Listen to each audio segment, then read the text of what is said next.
Imagine, if you will, Edgar Allan Poe and Lenny Bruce leave me alone performing a vaudeville act, and one of them was doing card tricks, okay? Like, these people are totally out of control, so Ralph will be...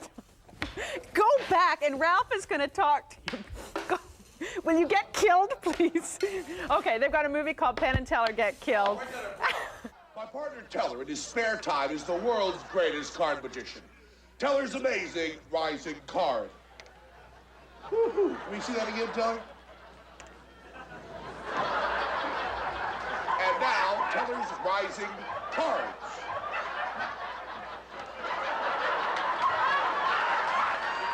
Are we live?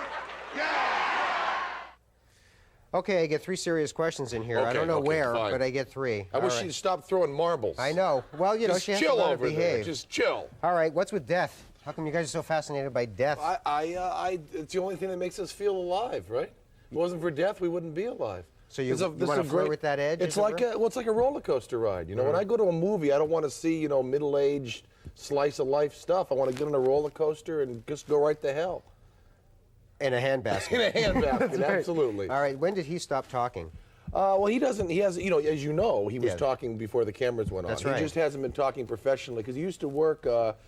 He put himself through college doing magic for fraternity parties. Right. Which is he was punished for something he did in a previous life, I'm sure.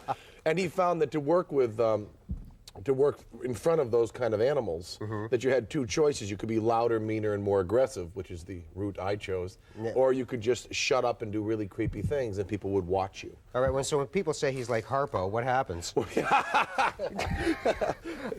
That's one of the things that happens. That's awful wet, yeah. But, yeah.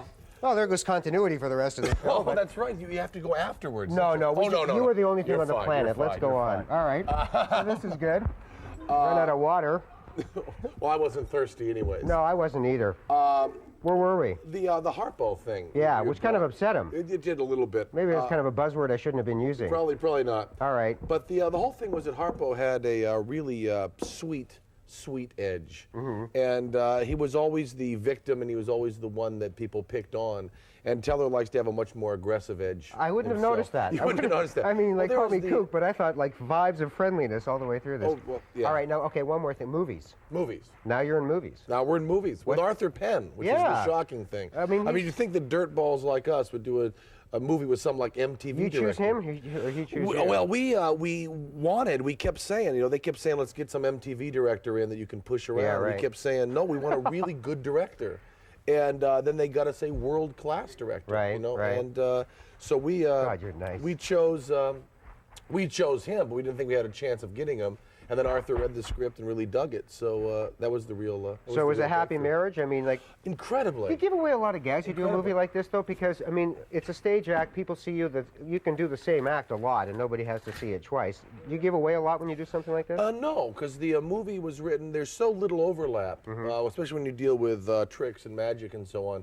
So little overlap between what you can do in a live show and what you can do on TV, what you can do in movies. There's no overlap at all.